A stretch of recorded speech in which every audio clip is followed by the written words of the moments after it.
tuviste compasión, me guiaste a la cruz y contemplé tu gran bondad, sufriste tú por mí, al tu morir en mi lugar, tu gracia recibí.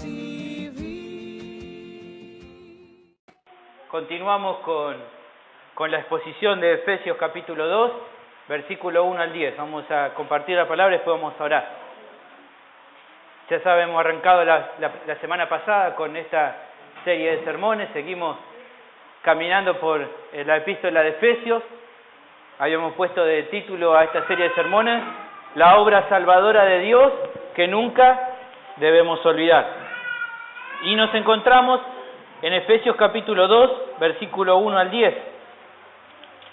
Abra su Biblia allí donde ya hemos empezado la semana pasada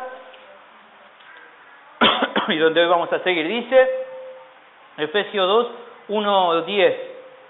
Y Él os dio vida a vosotros cuando estaban muertos en vuestros delitos y pecados, en los cuales anduvisteis en otro tiempo, siguiendo la corriente de este mundo, conforme al príncipe de la potestad del aire, el espíritu que ahora opera en los hijos de desobediencia, entre los cuales también todos nosotros vivimos en otro tiempo en los deseos de nuestra carne, haciendo la voluntad de la carne y de los pensamientos, y éramos por naturaleza hijos de ira, lo mismo que los demás.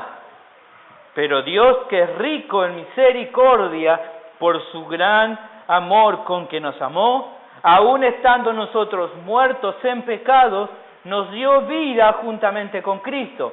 Por gracia sois salvos.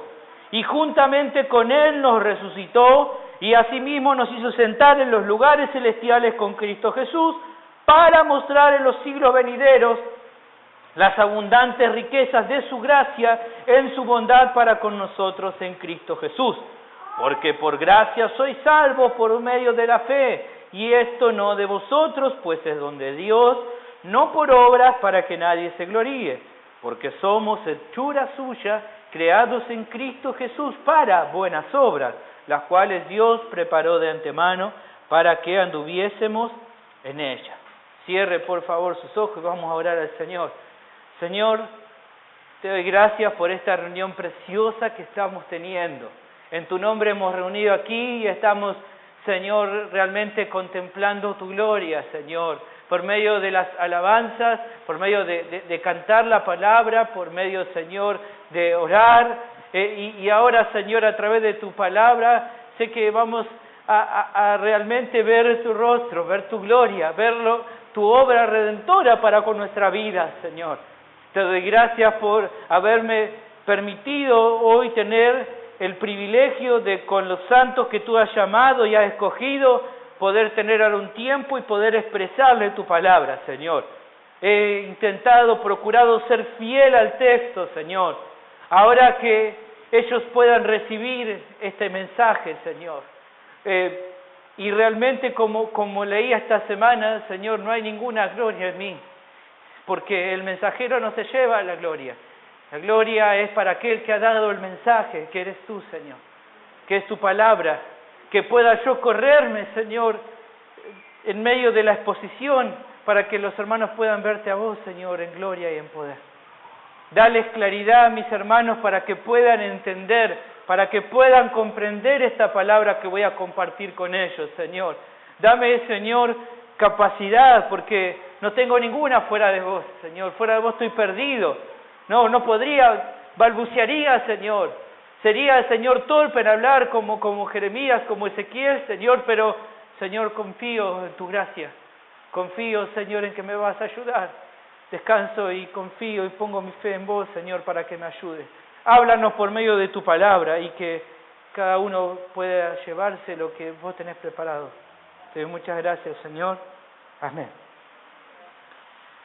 Empezamos la semana pasada con la exposición bíblica de este pasaje de Efesios 2, 1, 10, trayendo luz sobre la maravillosa obra de gracia que Dios realizó en nosotros, sobre la cual el apóstol Pablo expresa lo que era nuestra condición anterior.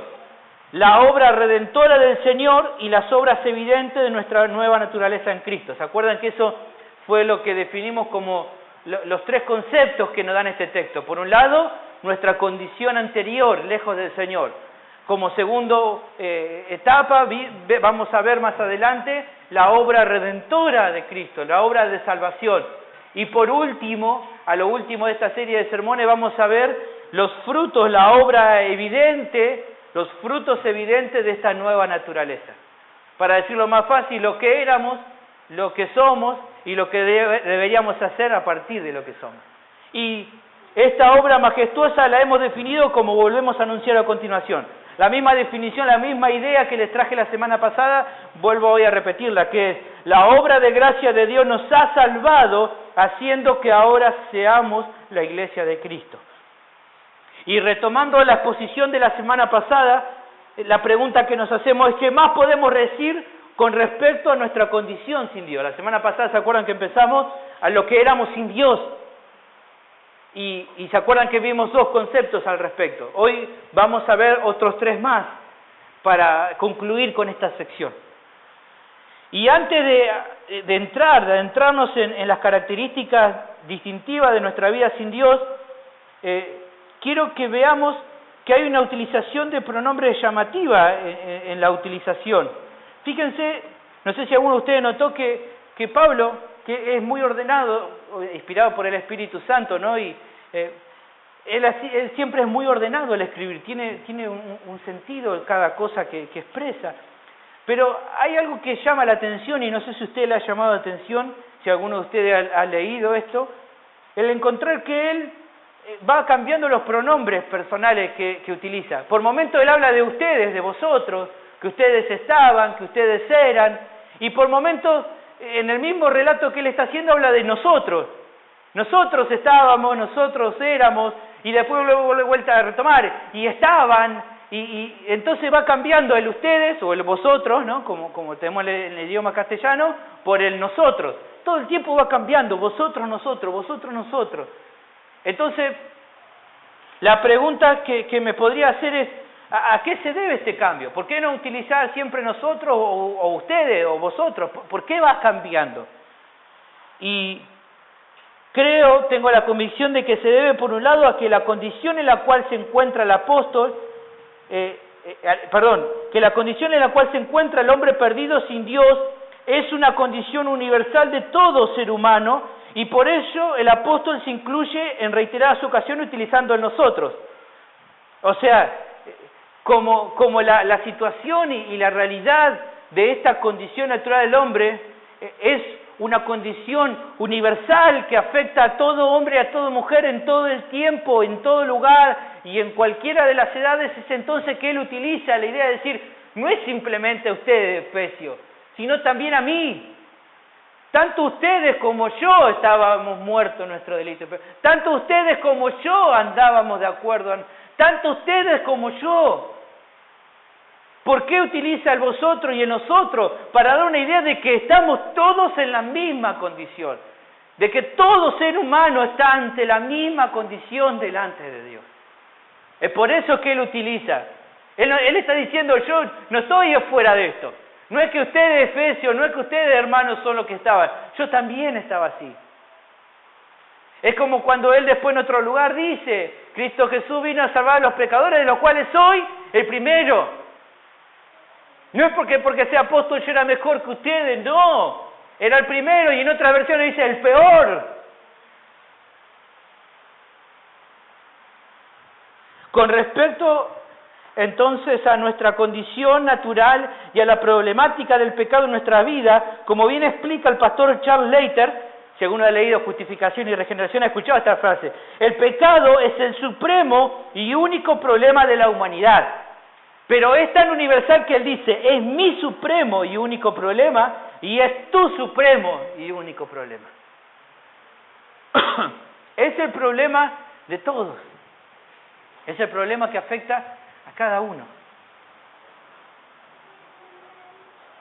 Pero también, entonces, como primera medida creo que tengo la convicción que realmente él utiliza el nosotros y el vosotros pensando en la condición de cada hombre universalmente, el pecado. Pero también pude descubrir, al analizar esto, que él utiliza esta idea de ustedes y nosotros como un prólogo. Ustedes saben lo que es un prólogo, ¿no? Como una introducción a algo. En la próxima línea de pensamiento, en la siguiente, en la que viene a partir del versículo 11, lo que veremos, el Señor sabe cuándo, tiene mucho que ver con esta idea del ustedes, nosotros, aquellos, unos u otros. Entonces, Pablo, que es realmente ordenado en lo que va escribiendo, utiliza esta idea del ustedes, del nosotros, como un prólogo de lo que después va a seguir hablando. Tiene una razón de ser en ese sentido también. Él más adelante, vamos a ver, empieza a ser la idea de esa pared que Cristo rompió entre judíos y gentiles. Entonces, tiene mucho que ver nosotros y ustedes. Pero no me voy a adelantar, solamente quería dártelo como un prólogo de la idea de por qué él utiliza esto. Tiene una razón de ser, y cuando lleguemos al momento de exponer a partir del versículo 11, va a tener mucho más sentido en la idea de nosotros y ustedes. Pero quería comentártelo simplemente como para que tuvieras en cuenta esto. Haciendo esta aclaración, entonces vamos a seguir hoy exponiendo con la descripción de nuestra vida lejos del Señor. Habíamos visto la semana pasada 2 características. La primera que se acuerdan que habíamos visto era que estábamos muertos en delitos y pecados. Esa fue la primera que explicamos. La segunda que hablamos éramos que seguíamos la corriente de este mundo. Y ahora vamos a ver la tercera. La tercera se encuentra en la segunda parte del versículo 2.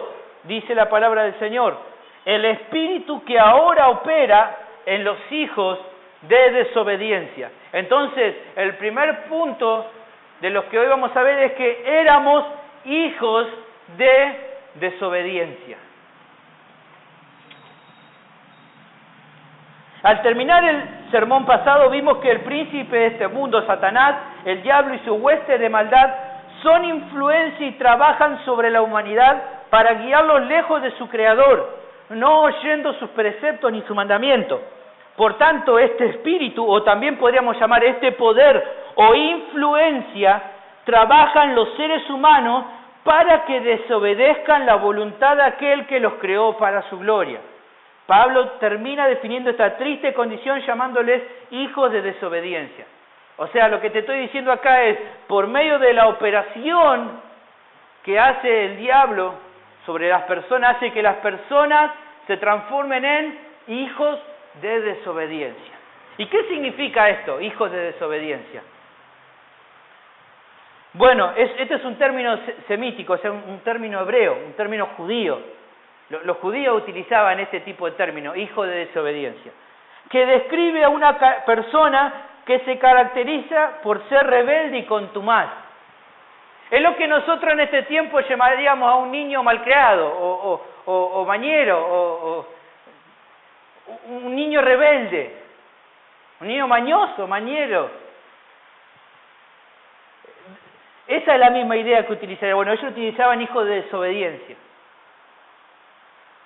Es un hijo que toma las actitudes, por así decirlo, de su padre espiritual, el diablo. Fíjense, que, el Señor Jesús hablando con algunos que eran verdaderamente hijos de desobediencia. Fíjense en Juan capítulo 8, el Señor hablaba con los fariseos y era un poco duro, ¿no? Pero les daba a entender claramente. Fíjate, en Juan 8:38 dice: yo hablo lo que he visto cerca del Padre, y vosotros hacéis lo que habéis oído cerca de vuestro Padre. Yo hablo, yo hago lo que he escuchado, lo que he aprendido de mi Padre, y ustedes hacen lo que aprendieron de su Padre. Ellos le respondieron y le dijeron: nuestro padre es Abraham. Jesús le dice: si ustedes fueran hijos de Abraham, las obras de Abraham harían. Si ustedes dicen que realmente son hijos de Abraham, habrían aprendido las lecciones de Abraham, habrían actuado como Abraham actuaba. Pero a ustedes procuran matarme, a mí, un hombre que les he hablado la verdad, la cual he oído de Dios. Esto no lo hizo Abraham. Si ustedes hubieran hecho, si ustedes supuestamente, como dicen, que son hijitos de Abraham, hubieran hecho lo que Abraham hizo. Y me honrarían, y ustedes no me honran. Ustedes me quieren matar porque les digo la verdad. Esto no lo haría Abraham. Pero ustedes hacen las obras de vuestro padre, le dice. Entonces ellos le responden con ironía al Señor. Le dicen, nosotros no somos nacidos de fornicación. Un padre tenemos que es Dios. ¿Por qué le decían esto? Rápido te comento para aquel que no lo sabe. En aquel tiempo se dudaba realmente de que Jesús era hijo de José. Entonces decían ellos de que en realidad María había tenido relaciones con otro hombre, aún sin haberse desposado con José. Entonces le decía, vos, yo no sé vos, pero nosotros no somos hijos de fornicación. O sea, le está siendo irónico con el Señor. Como si esto amedrentaría al Señor, ¿no? Y entonces el Señor, ¿qué le responde? Él le dice, no somos hijos de fornicación, como tal vez algunos que vos conocés, puede ser. Nosotros somos hijos de Dios. Y él entonces, el Señor le dice, si vuestro Padre fuese Dios, ciertamente ustedes me amarían, porque yo de Dios he salido y he venido, pues no he venido de mí mismo, sino del que me envió. ¿Por qué no entienden mi lenguaje? Porque no pueden escuchar mi palabra. Y entonces él le dice, el Señor, quién era su padre. Vosotros sois de vuestro padre el diablo, y los deseos de vuestro padre quieren hacer. Él ha sido homicida desde el principio y no ha permanecido en la verdad, porque no hay verdad en él. Cuando habla mentira, de suyo habla porque es mentiroso y padre de mentira. Y a mí, porque digo la verdad, ustedes no me creen. Él les termina de definir. Ustedes hacen las obras que aprendieron de su padre. ¿Y quién era su padre? El diablo. Por tanto, eran hijos de desobediencia. ¿Por qué? Porque lo habían heredado ¿de quién? De aquel que era su padre. ¿Entienden entonces esta idea? En un sentido, Pablo lo que está diciendo es, éramos hijos del diablo. ¿Por qué? Porque éramos hijos de desobediencia. Aprendimos todo lo que él muy lindo nos enseñó. Todo lo que aprendimos de él, lo aprendimos bien. Y así caminábamos por la vida. Bajo esta actitud, la desobediencia se relaciona con la incredulidad hacia Dios y por lo tanto una rebelión contra Dios y sus mandamientos. Esto está relacionado ¿con qué? Con la incredulidad. Esta desobediencia está relacionada ¿con quién? Con no creerle a Dios. Como no le creo a lo que Dios me dice que es bueno, hago justamente lo contrario a lo que Él me dice. Le desobedezco. ¿Por qué? Porque no creo en lo que Él me dice.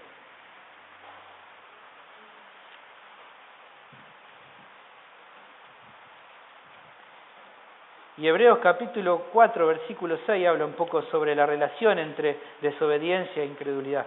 Fíjate, dice, por lo tanto, puesto que falta que algunos entren en él, y aquellos a quienes primero se les anunció la buena nueva, no entraron por causa de desobediencia.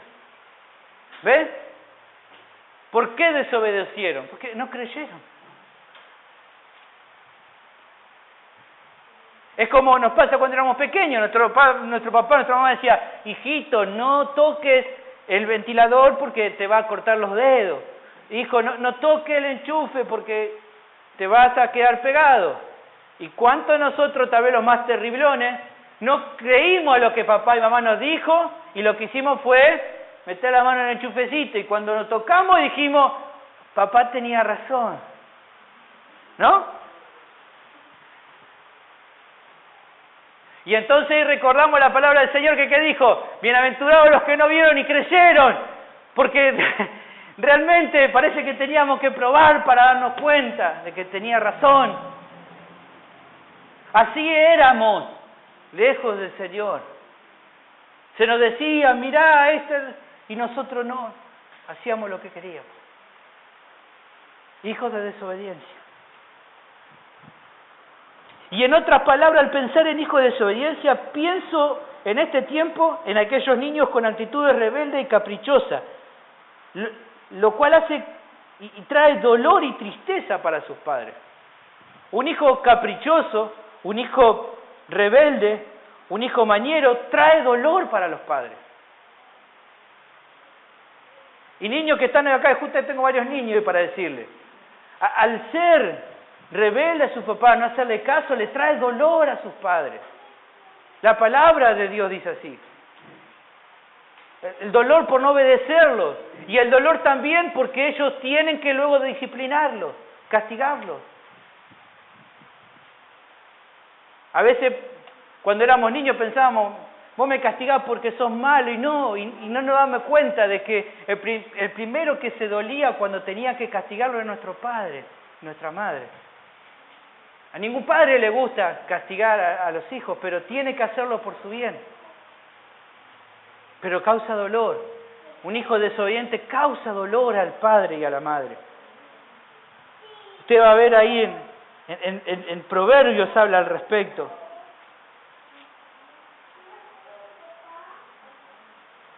Proverbios capítulo 15, versículo 10.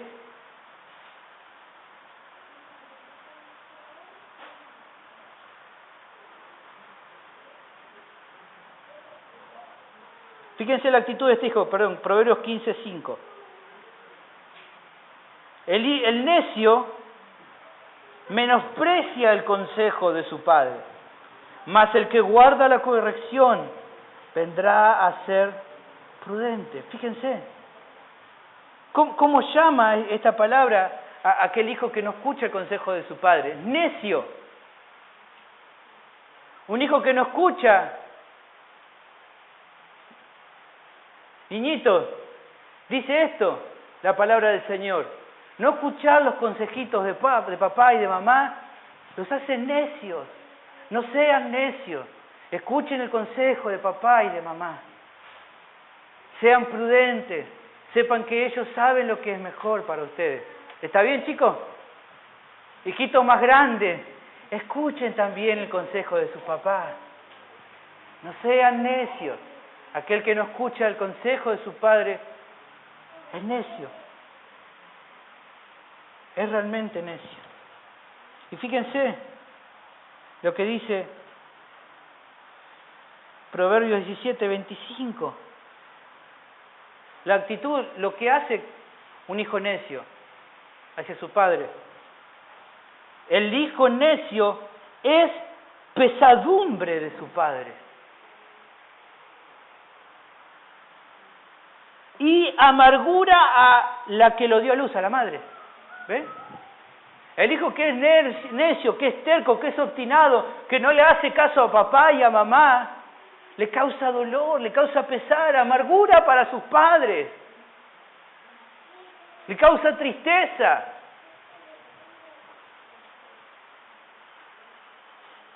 Y entonces pienso en nosotros. Cómo muchas veces somos desobedientes a quién, a nuestro Padre Celestial. Que en un sentido, ¿saben qué es? Es incredulidad. Cuando yo no obedezco cuando vos y yo no obedecemos a Dios, ¿qué estamos haciendo? Estamos siendo incrédulos. ¿Por qué? Porque estoy diciendo, Dios me dijo que haga esto, pero yo no creo que eso sea lo mejor.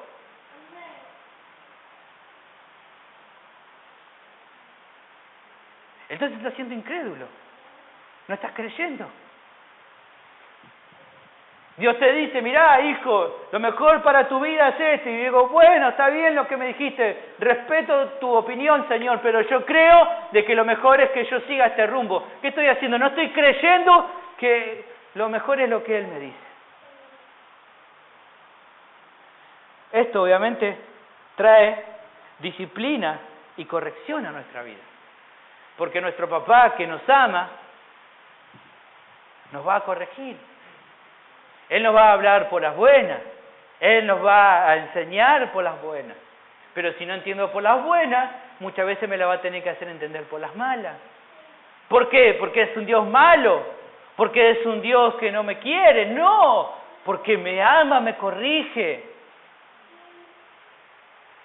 Dice Hebreos, Dios al que ama, disciplina y azota a todo aquel que tiene por hijo.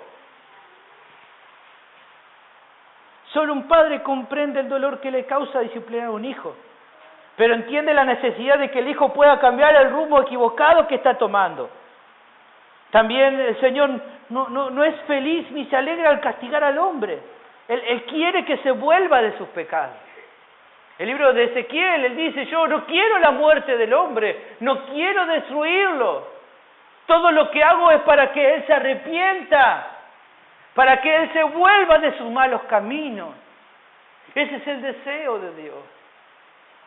Él castiga muchas veces, pero Él está haciendo para que vuelvas, para que te des cuenta del camino que estás llevando. Y así también con nosotros, cuando pecamos, desea que nos arrepintamos y hagamos su voluntad. Ahí vas a encontrar en 1 Juan que dice que si pecamos, ¿qué dice el versículo? ¿Se acuerdan?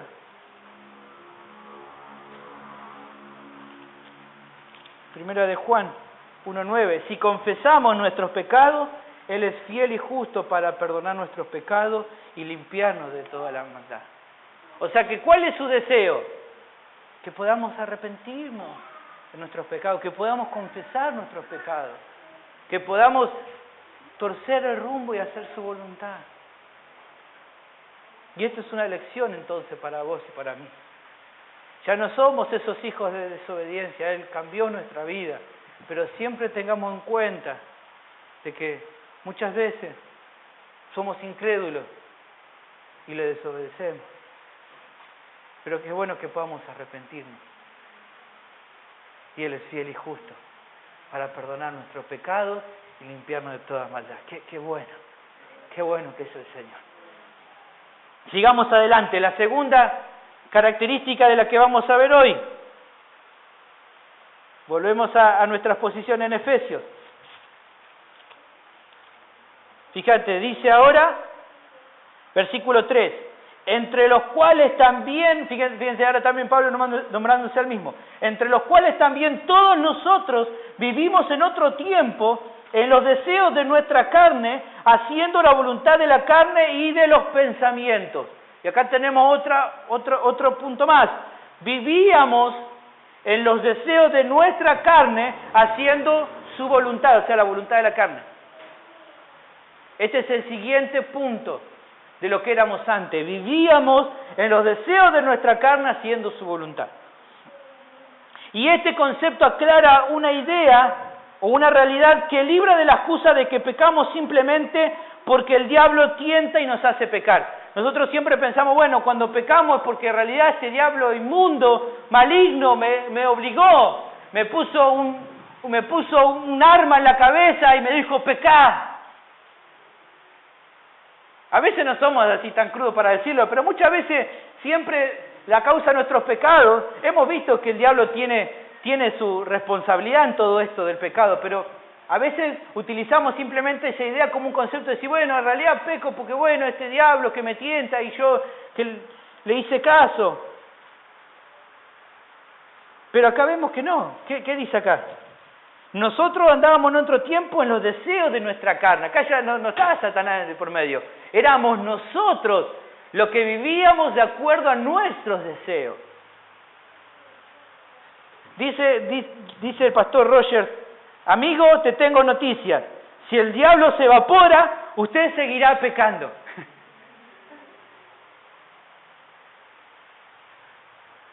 Ponele que un día tengamos un arma y lo matemos a Satanás. Bueno, nos libramos del pecado. No nos libramos nada, porque está en nuestra condición natural. Con respecto a esto, podemos decir que nos encontramos en una situación tal que nuestra forma de conducirnos, de vivir, estaba sujeto a los deseos de nuestra carne, de lo que nuestro corazón quería satisfacer, y por lo tanto éramos guiados por nuestros pensamientos y deseos. De manera que el hombre y la mujer, lejos de Dios, simplemente basa su vida en lo que cree que es mejor para él o para ella, sin pensar en qué es lo que Dios opina sobre ello. Todo nace a partir de nuestra propia concupiscencia.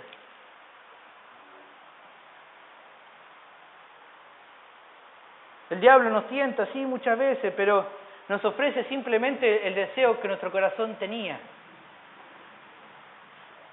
Santiago dice, cuando uno es tentado, no digas que es tentado de parte de Dios, Dios no tienta a nadie. Está claro que el diablo muchas veces nos tienta, pero él, ¿a quién se une? ¿Quién es su aliado? Nuestra carne. Él lo va estudiando y ve cuáles son los deseos que hay. Y entonces, conociendo esos deseos, va y nos ofrece justamente eso que nosotros queríamos. Y nosotros compramos.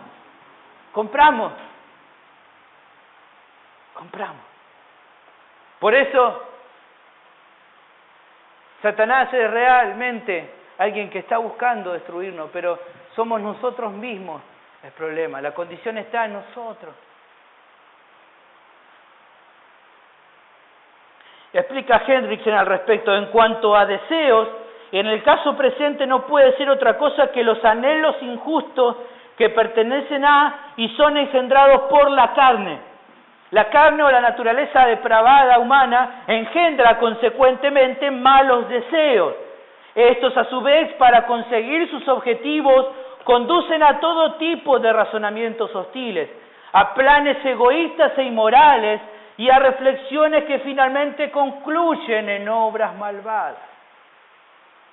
Todo esto propiciado por nuestra carne, en el ser humano, por la carne. Sus deseos que están ahí en su vida, en su naturaleza pecaminosa, lo hacen actuar de una manera que los lleva realmente a pensar simplemente en cosas que lo satisfagan a él. Y el hombre piensa simplemente en buscar su felicidad. Y hoy esto es algo muy común. El deseo de intentar ser feliz, el quiero ser feliz a cualquier costa, a como dé lugar, yo quiero ser feliz. Entonces el diablo te ofrece, bueno, ¿querés ser feliz? Mira, esto es lo que te ofrezco, y compran las personas.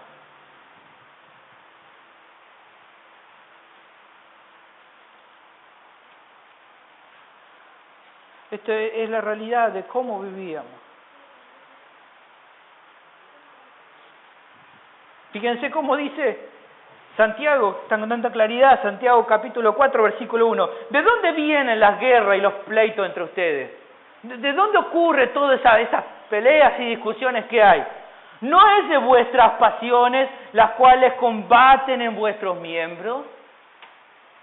¿De dónde arranca todo esto? ¿De Dios? No. Arranca de esas pasiones, de eso que está en ustedes. Más adelante dice, codician y no tienen, matan y arden de envidia y no pueden alcanzar. Todo nace a partir de un corazón que intenta buscar placer y entonces no le importa lo que Dios diga al respecto. Él quiere estar bien y entonces procura y actúa a partir de esos deseos. Y en la Biblia tenemos un montón de casos al respecto. Podemos revisar algunos. Lo vas a encontrar, por ejemplo, ya desde el comienzo en Caín y Abel. La envidia entró en el corazón de Caín. Él se llenó de envidia.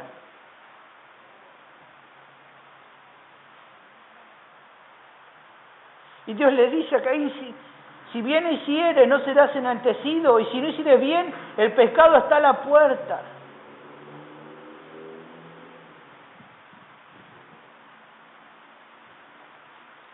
El corazón de Caín se llenó de envidia por ver a su hermano Abel prosperar, por ver que su hermano Abel había hecho lo que había agradado a Dios y él no. Y en vez de arrepentirse y buscar decir, bueno, voy a intentar la próxima, hacer la voluntad de Dios, su corazón se llenó de envidia. Y no procuró él mejorar sus obras, sino intentó destruir la de su hermano. Y lo mata. Miren, la envidia lo que lo llevó. En vez de cuidar a su hermano, él era el mayor. Él tenía toda la bendición de Dios por ser el mayor, él pierde todo. ¿Por qué? Por la envidia. A veces dice, bueno, envidia, tal vez, y es terrible porque ¿quién puede conocer a un corazón que tiene envidia? Solamente la palabra del Señor puede, pero realmente es algo que está ahí en nosotros y que a veces siquiera ninguna persona se da cuenta alrededor. Pero ves lo que hace la envidia. Esto no es un cuento, una fábula, es real. Caín mató a Abel por envidia, porque su corazón se llenó de envidia hacia él. Y no solamente en eso, fíjate este otro caso.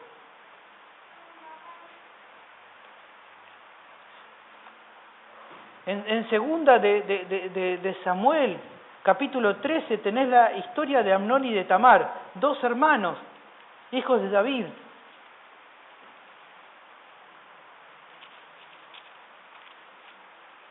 Léelo después tranquilo en tu casa, ¿no? Todo el relato.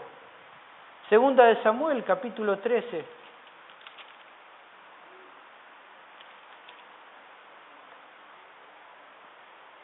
Un amor prohibido, el amor hacia Tamar. Un amor que no correspondía. Y él en vez de pedir que Dios lo ayude a controlar esas pasiones, él las descontrola. Es terrible. Preparó todo un plan. Él arma todo un plan. Arma toda una mentira para que su hermana vaya a su casa y él entonces abusa de su hermana. Esa pasión desordenada lo llevó a abusar de ella. Ella le dice, no está bien que hagamos esto. No está bien, hermano. A mí no está mal esto que estamos haciendo. Pero dice que él pudo más. Y abusa de ella. ¿Ves cómo es el pecado? Ahora, eso no satisface para nada.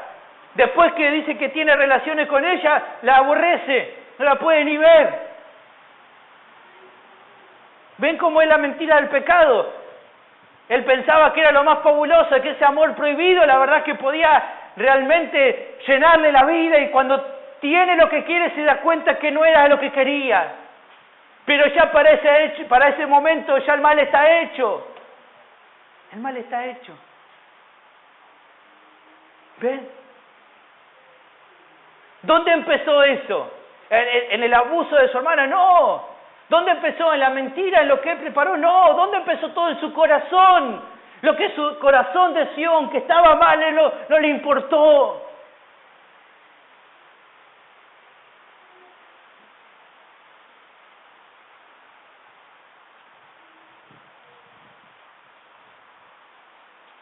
Y un poquito más adelante vas a encontrar a Absalón,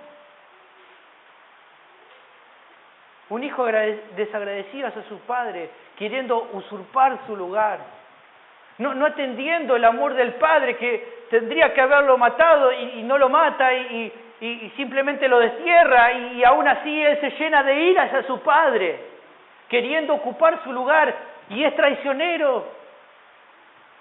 Fíjate lo que solamente para que vean un poquito la actitud de Absalón. Aconteció después de esto que Absalón se hizo de carro y caballos y 50 hombres que corriesen delante de él. Y se levantaba Absalón de mañana y se ponía a un lado del camino junto a la puerta y a cualquiera que tenía pleito venía al rey a juicio, Absalón le llamaba y le decía, ¿de qué ciudad eres? Y él respondía, tu siervo es de las tribus de Israel. Entonces Absalón le decía, mirá, tus palabras son buenas y justas, mas no tienes quien te oiga de parte del rey. Y decía Absalón, ¿quién me pusiera por juez en la tierra para que viniesen a mí todos los que tienen pleito, negocio y yo les haría justicia? Le estaba haciendo una campaña sucia al padre. Cuando llegaba un israelita decía, vení, ¿qué pasó? No, tengo... Y tenés la razón. Seguramente acá no te van a dar bolilla. ¿Quién me pusiera a mí como rey? Yo te haría lo que vos querés. Es una campaña política re sucia. Y dice que así hacía por mucho tiempo. Y David no hacía nada porque era tanto el amor que tenía hacia su hijo. Pero dice que por años estuvo así Absalón. Salía a la puerta, hablaba y entonces dice que Absalón se ganaba el corazón de los israelitas por medio de mentiras, por medio de jugarle en contra a su padre. Esto es bien actual, lo vemos hoy en la sociedad. Todo el tiempo. En el trabajo, personas que se juegan sucio uno a otro para escalar y tomar puestos de otro. Por medio de mentiras, por medio de extorsiones, por medio de... ¿Y todo de dónde nace? De un corazón que está así. De un corazón que desea. En Acab y Nabot vemos otro, Primera Reyes 21, y vemos otra historia muy parecida. Acab quería la heredad de Nabot y Nabot le dice, no te la voy a dar, porque es una herencia de mi padre. Y él le dice, pero te doy un montón de plata, te pago el... No. Y él se vuelve a la casa enojado y su esposa hace toda una tramoya y lo matan al pobre Nabot. Y él va contento. Yo empiezo a pensar en esto, ¿no? Simplemente. Porque la historia muestra ahí que la más pecadora fue Jezabel, pero yo digo, cuando Acab fue al terreno, no preguntó decir, ¿qué pasó con Nabot que aceptó? No le importaba, seguramente le habrán dicho, no, se murió. Bueno, no importa, muerto el perro, se acabó la rabia, tengo lo que quiero. Y no importa lo que hayan hecho para darme lo que quiero. ¿Ven? Así son los corazones de las personas lejos de Dios. No le importa nada. En fin y al cabo, lo que pasa dentro de su corazón es que lo que quieren es satisfacer sus deseos. No importa cómo sea. Si tiene que ser por las buenas, qué bueno. Y si tiene que ser por las malas también, no importa. Pero concluye Hendriksen diciendo, sin embargo, aunque la secuencia indicada en estos elementos, en el progreso de mal es tal como acá se ha resumido, la vida en sí misma es demasiado compleja para tal simplificación.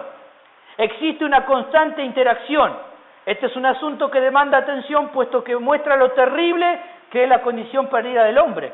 Un pecado engendra a otro, el cual a su vez no solo da lugar a un otro, sino que se vuelve, por así decirlo, y reacciona sobre el que lo engendró, añadiendo así al último vitalidad y eficacia para la maldad. ¿Qué está diciendo acá? En este caso que vemos acá es bastante claro, ¿no? Un caso bastante simple, en el que vemos, ¿no? Actitudes, o sea, una envidia que llevó a la muerte, un desearle mal al padre y intentar escalar y hacerle la cama al padre, ¿no? Bastante claro. Pero lo que está diciendo acá Hendriksen es, en muchos casos no es tan simple, no se ve con tanta facilidad. El corazón del hombre es tan perverso que a veces no se ve tan simple ese pecado, de ese deseo que está. El orgullo que hay en las vidas no es tan simple de notarlo. Pero es real. Hoy en nuestro tiempo lo sufrimos en casos que son terribles. ¿Cuántas mujeres que mueren por ex maridos, que por los celos, que por el enojo, que por la rabia, las han matado? ¿Por qué lo hacen? Por eso que hay en su corazón, por la maldad que hay en su corazón.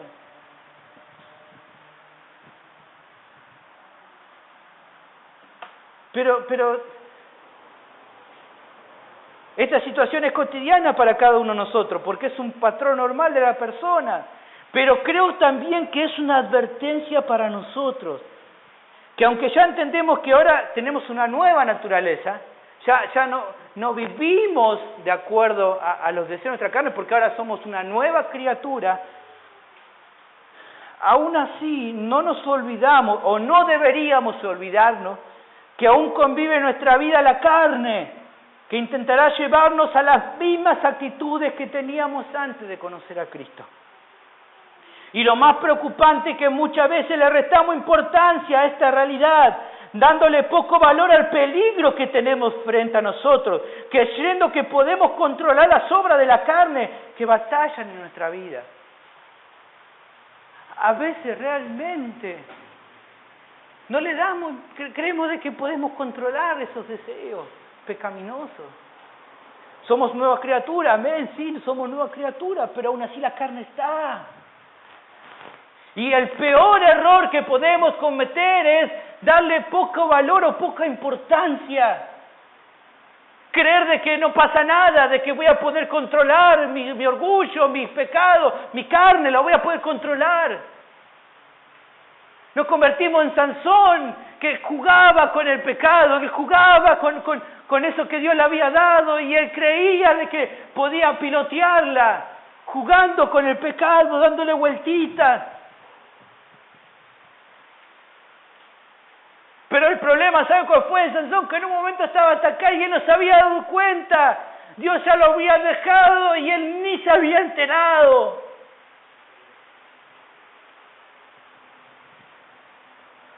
Y nosotros pensamos que somos muy fuertes como para soportar a la carne. Creemos de que ahora que somos nuevas criaturas, Dios nos va a guardar.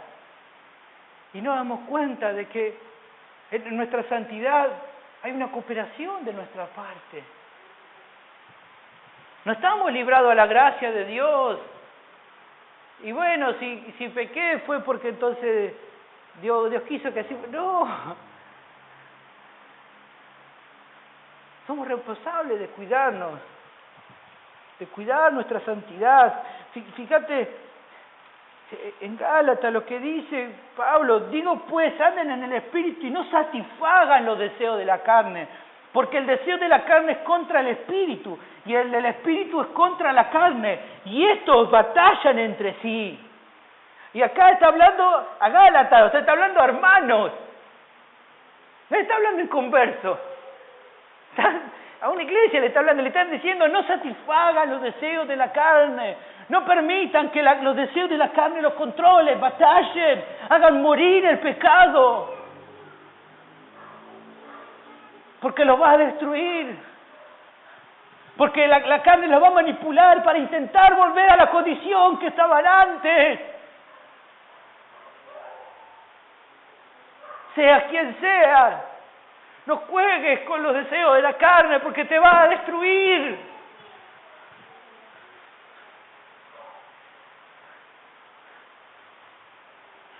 Date cuenta de lo débil y frágil que sos.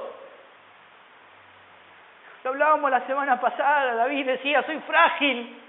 No importa que sea rey. No importa que sea un hombre conforme al corazón de Dios. Que mis salmos sean los mejores hablando de Cristo. Soy débil, soy frágil. Y el Señor Jesús nos decía, ustedes son pámpanos. Corten al pámpano y el pámpano se va a secar. Dejen de... Apártense un poquito de mí, ustedes también se van a morir porque separados de mí no pueden hacer nada. Entiendan lo frágiles que son. Y corran a mí todo el tiempo. Sean duros con sus pecados, sean duros con su carne. No les den un poquito así de lugar, porque lo va a destruir. Lo va a destruir.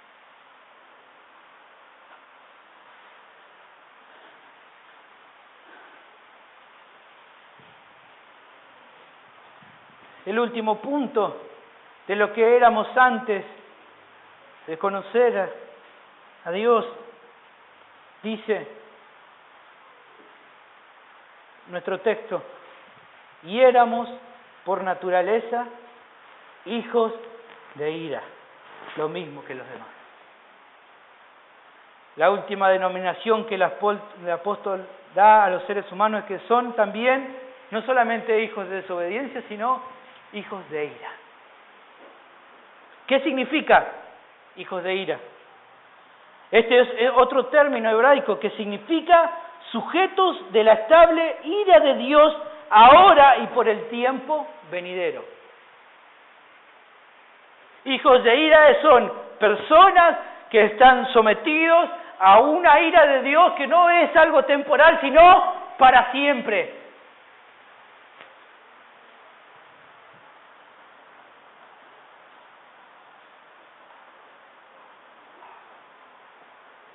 Es como para que tengas una idea, un pensamiento parecido al que tenía el judío. ¿Se acuerdan? Aquel que era ciego de nacimiento, decían, bueno, ¿quién pecó? ¿Fue él o fue sus padres? ¿Por qué? Porque para el judío aquel que era un pecador merecía la ira de Dios.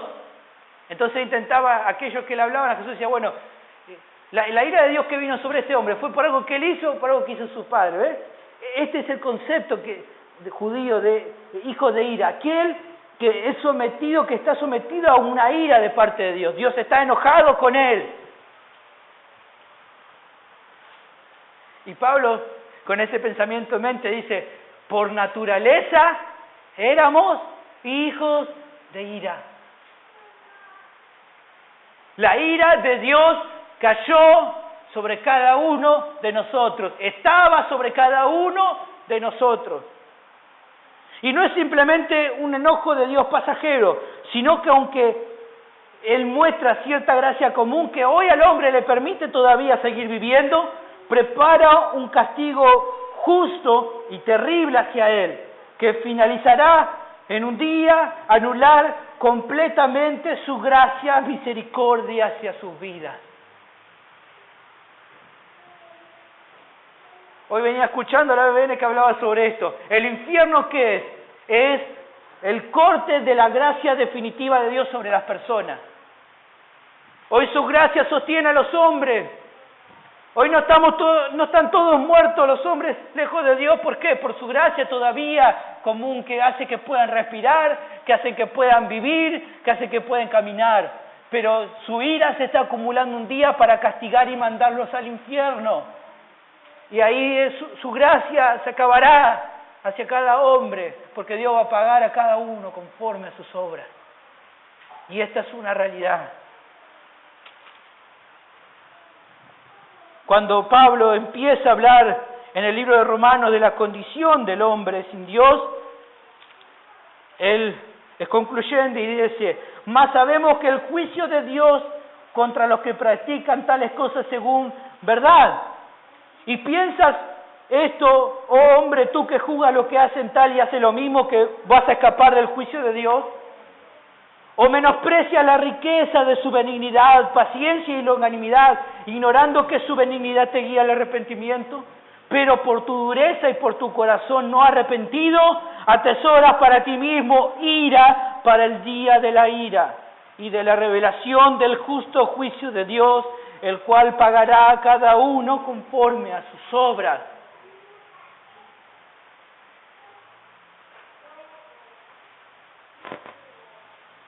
La ira de Dios, su ira justo un día va a pagar a cada uno de los que le rechazaron conforme a sus obras. A cada uno que le dijo, Dios no es para mí. Todo aquel que dijo, Dios no existe. Todo aquel que dijo, Dios no es real. Todo aquel que dijo, la religión, el opio de los pueblos.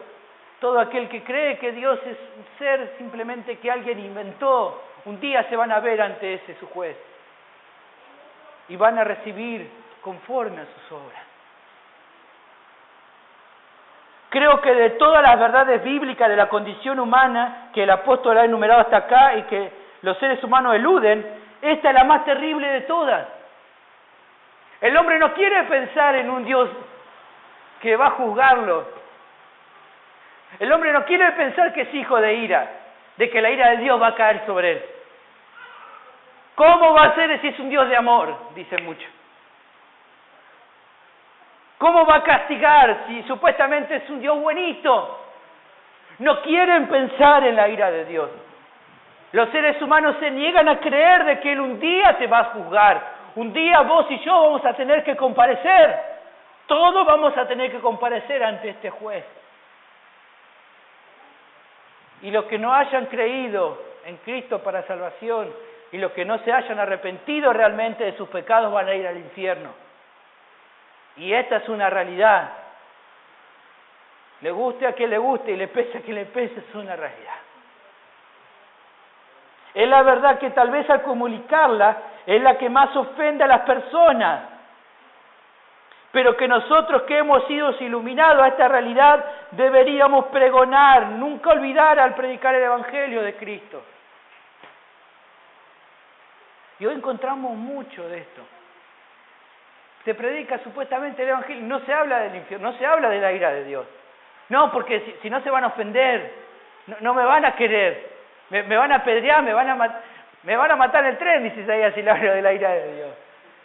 Pero después te pones a pensar y decir, realmente entendiendo lo que es la ira de Dios y sabiendo el peligro que cada persona que va arriba de ese tren, cada persona que va a escuchar en la plaza, cada persona que está cerca tuyo, del peligro que corren, no es peor ocultarle la verdad. ¿A qué se ofendan? No es peor decirle, bueno, Dios murió para que entonces simplemente tenga una relación con Él. Y sí, es verdad que Él murió para que tenga una relación con Él, pero no solamente por eso, también para salvarte de la ira de Dios.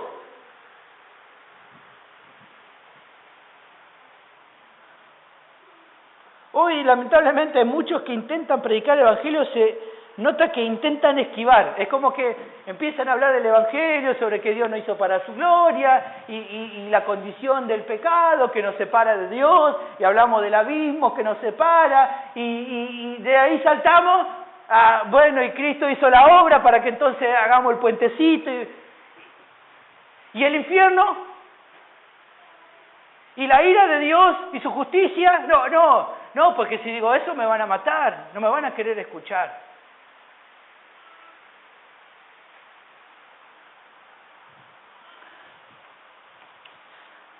Dice MacArthur al respecto, nunca suavice el Evangelio. Si la verdad ofende, entonces deje que ofenda. La gente ha estado viviendo toda su vida ofendiendo a Dios. Deje que se ofendan por un momento.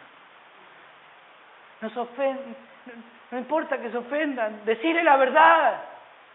Decirle que si no se arrepiente se van a ir al infierno.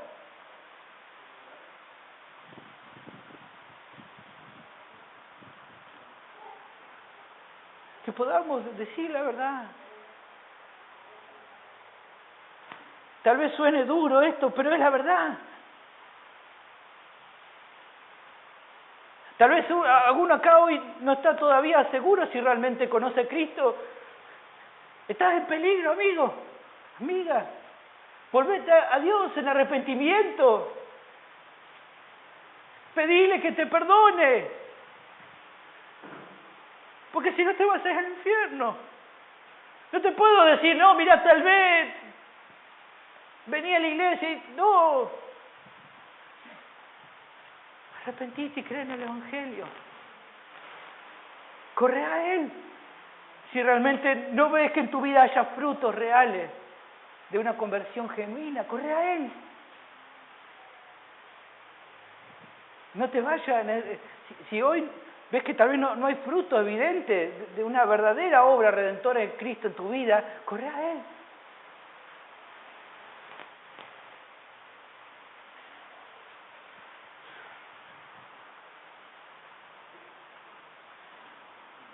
Por último, al terminar esta sección, la primera de las tres,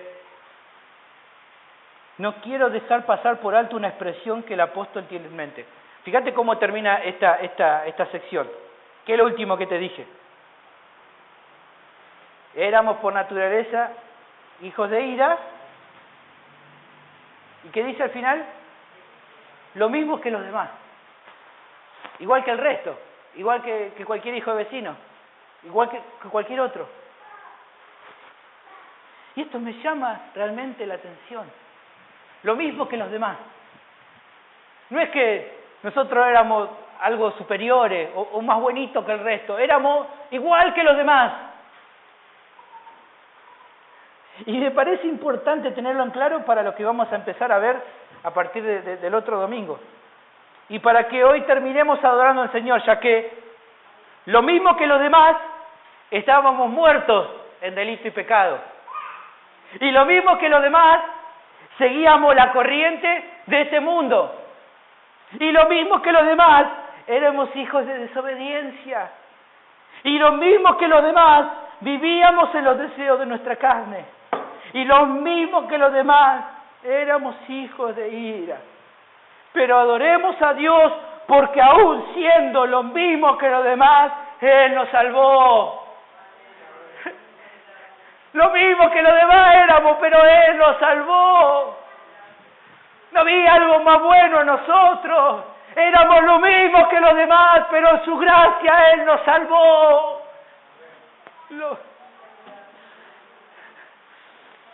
Adorémosle. Adorémosle.